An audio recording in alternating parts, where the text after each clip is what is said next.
afternoon reception. It is now story time, which means you have completed all of your learning for today, so well done. So now we can sit down and enjoy one of our stories. Today we are going to read The Gruffalo's Child by Julia Donaldson. She is the author of the story. So let's have a look.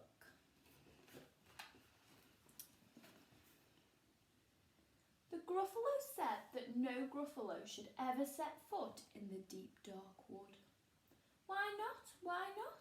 Because if you do, the big bad mouse will be after you. The big bad mouse? I met him once, said the Gruffalo. I met him a long, long time ago. What does he look like? Tell us, Dad. Is he terribly big and terribly bad? I can't quite remember, said the Gruffalo. Then he thought for a minute and scratched his head. The big bad mouse is terribly strong, and his scaly tail is terribly long. His eyes are like pools of terrible fire, and his terrible whiskers are tougher than wire. One snowy night, when the Gruffalo snored, the Gruffalo's child was feeling bored. The Gruffalo's child was feeling brave, so she tiptoed out of the Gruffalo cave.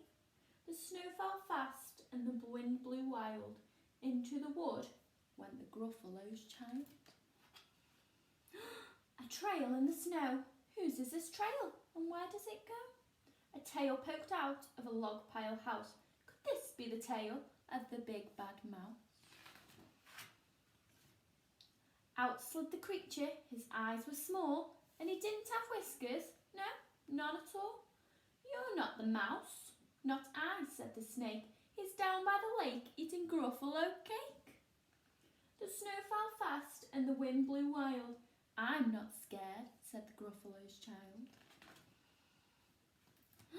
Marks in the snow? Whose are these claw marks? Where do they go? Two eyes gleamed out of a treetop house. Could this be the eyes of the big bad mouse? Down flew the creature, his tail was short, and he didn't have whiskers of any sort. You're not the mouse, twit-too, not I, but he's somewhere nearby, eating Gruffalo pie. The snow fell fast, and the wind blew wild.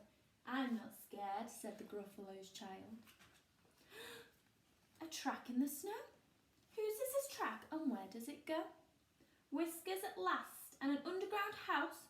Could this be the home of the big bad mouse? Out slunk the creature. His eyes weren't fiery, his tail wasn't scaly, his whiskers weren't wiry. You're not the mouse. Oh no, not me. He's under a tree drinking Gruffalo tea. It's all a trick, said the Gruffalo's child as she sat down on a stump where the snow lay piled. I don't believe in the big bad mouse. But here comes a little one out of his house. Not big, not bad, but a mouse at least. You'll taste good as a midnight feast. Wait, said the mouse, before you eat, there's a friend of mine that you ought to meet. If you'll let me hop onto a hazel twig, I'll beacon my friend so bad and big.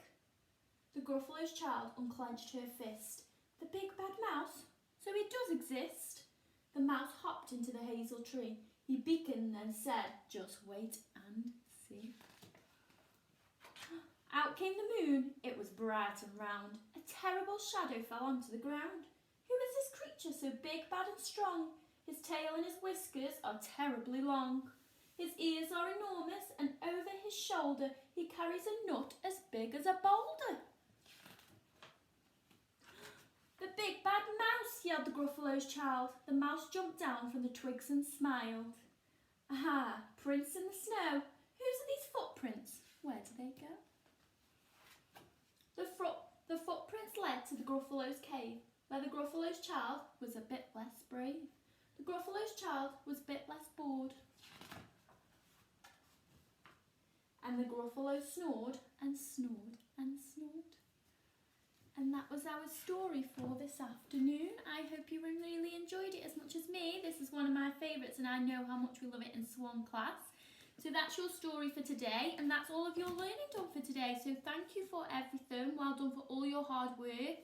Please don't forget to upload everything to your dojo portfolio so that me and Miss Bickerton can just have a look and give you a little bit of feedback. Okay, and we will see you again for your learning tomorrow.